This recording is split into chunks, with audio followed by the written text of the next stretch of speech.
মহালয়া তিথিতে পিতৃপুরুষের উদ্দেশ্যে গঙ্গায় তর্পণ করবেন অনেকেই।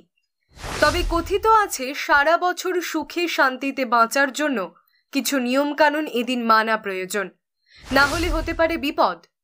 চলুন জেনে নিন মহালয়ার পুণ্য লগ্নে কি করবেন আর কোন কাজটি ভুলেও করবেন না।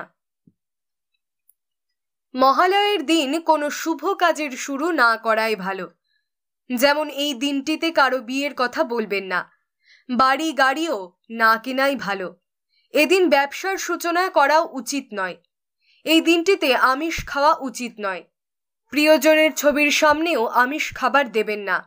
যিনি তর্পণ করবেন তিনি এই দিনটিতে ভুলেও চুলদাড়ি কাটবেন না। মহালয়ায় ধূমপান কিংবা মদ্যপান করাও উচিত নয়। এবার জেনে নেওয়া যাক মহালয়ায় কোন কাজ অবশ্যই করা উচিত। বেশ ভোরবেলায় এদিন ঘুম থেকে উঠে পড়ুন। পিতৃপুরুষের উদ্দেশ্যে তর্পণ যাঁরা করবেন তারা অবশ্যই ধুতি পরবেন। পারলে ভোরবেলায় যান গঙ্গার ঘাটে। অবশ্যই খালি পেটে তর্পণ করবেন।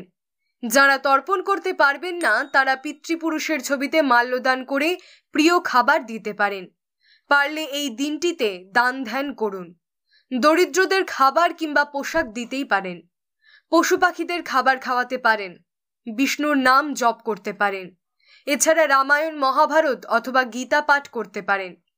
অমাবস্যা তিথি প্রেত কর্মের জন্য শুভ বা প্রশস্ত হওয়ার কারণে পিতৃপক্ষের অমাবস্যা তিথি পরলোকগত পূর্বপুরুষের উদ্দেশ্যে জলদানের জন্য শুভ।